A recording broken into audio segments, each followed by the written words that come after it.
Hello everyone, welcome back to our YouTube channel Let's Grow. I hope you are very fine and doing great in your life. So today's topic of discussion is cyclonic precipitation, convective precipitation and orographic precipitation. So before starting this video lecture, let us try to understand the term precipitation first. So initially we will discuss about the precipitation.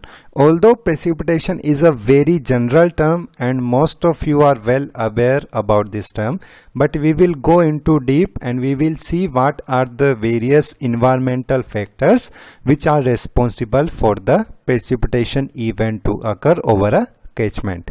So let us start our discussion without wasting any time. Precipitation may be defined as the fall of moisture from the atmosphere to the Earth's surface in any form. So, whenever the moisture falls from the atmosphere to the Earth's surface, it is known as precipitation. So, in the precipitation, it is mandatory to fall the moisture from the atmosphere in any form. It may be in the form of liquid droplet also, it may be in the form of solid snow also. So, if the moisture is falling on the Earth's surface from the atmosphere, it is known as the precipitation. Now, there are various favorable conditions in the environment for this precipitation to form. So, we will discuss these environment conditions one by one.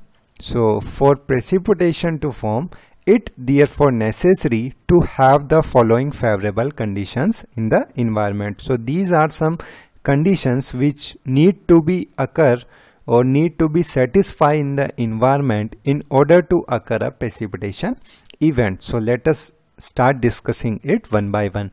The first one is the atmosphere must have moisture. There should be moisture in the atmosphere initially for any of the precipitation event occur.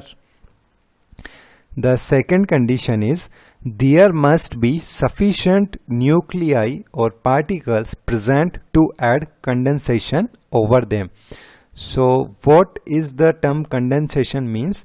Condensation is a process of formation of clouds in which the water vapor converts into the liquid droplet, and for this condensation process, these nuclei or particles, which sometimes also called as the cloud seeds, and the size of these nuclei are 1/100 of the cloud droplet.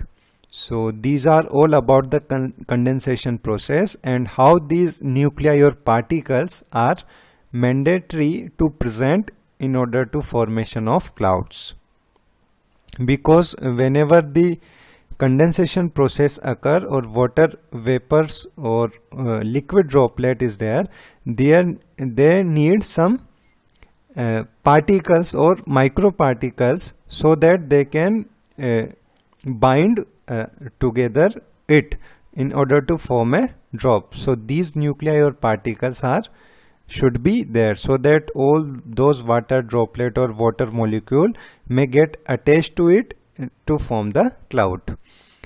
The third condition is weather conditions must be favorable to condensation of water vapor. So the weather conditions should be in favorable so that the condensation of water vapor can occur easily.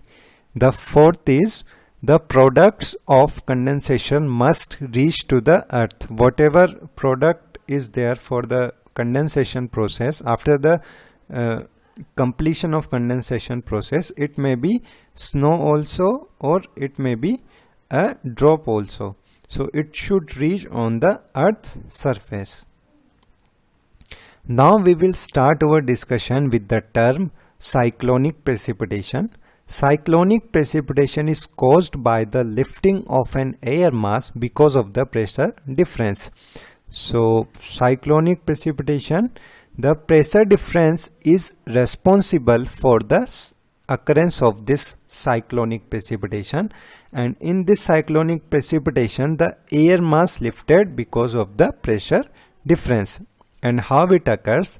If low pressure occurs at an area, air will flow horizontally from the surrounding area, causing the air at the low pressure area to lift. Suppose there is a particular area where the low pressure is there. So whatever surrounding is there, the air will start to flow from the surrounding and it will try to uplift that low pressure area. And due to this occurrence of this pressure difference, the cyclonic precipitation occur. So here you can see cloud. So suppose initially below this cloud there is a zone of low pressure or area of low pressure. So surrounding air will start to move in this low pressure area, and due to this surrounding movement of air, the whatever low pressure air is present here will start to uplift. So there is a uplift of this air. So due to this uplift of air, there is a pressure difference, development of pressure difference, and due to this pressure difference, the cyclonic precipitation occur. Now we will start our discussion with the term convective precipitation. Convective precipitation is caused by the natural rising of warmer, lighter air at colder, denser surroundings. So convective precipitation occurs due to the temperature difference. So whenever there is a situation where this temperature gradient is there, then the convective precipitation occur. The difference in temperature can result from unequal heating in the surface, unequal cooling in the top of the air layer.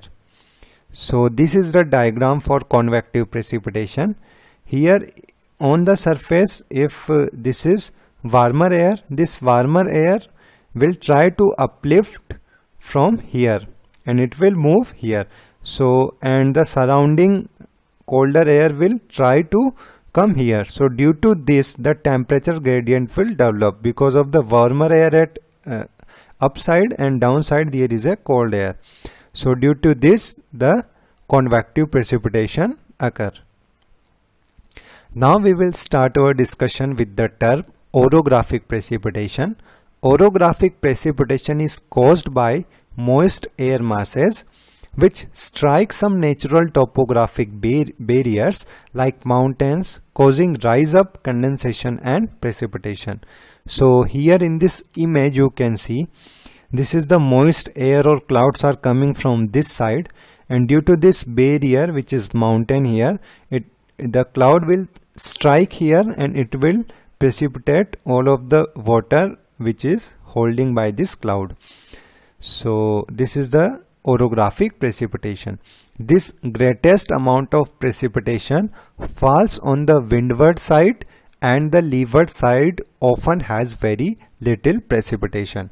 So this cloud is coming from this side, so this side is called as the windward side, and behind this mountain this side is called as the leeward side. So whenever this cloud hit this mountain or barrier, maximum precipitation occur in this windward side and very little or no rainfall occur. No, we can't say the no, but very little rainfall will occur in this leeward side. So I hope you understand all these three types of precipitation. If you like this video, make sure you hit that like button. You can subscribe our channel Let's Grow. Also please check out the description box. If you want to be a part of our WhatsApp group, you can join it. The link is given in the description box. Also you can follow me on my LinkedIn profile. The LinkedIn profile link is given in the description box. So again, thank you so much to watch this lesson till the end. Okay, take care. Bye bye.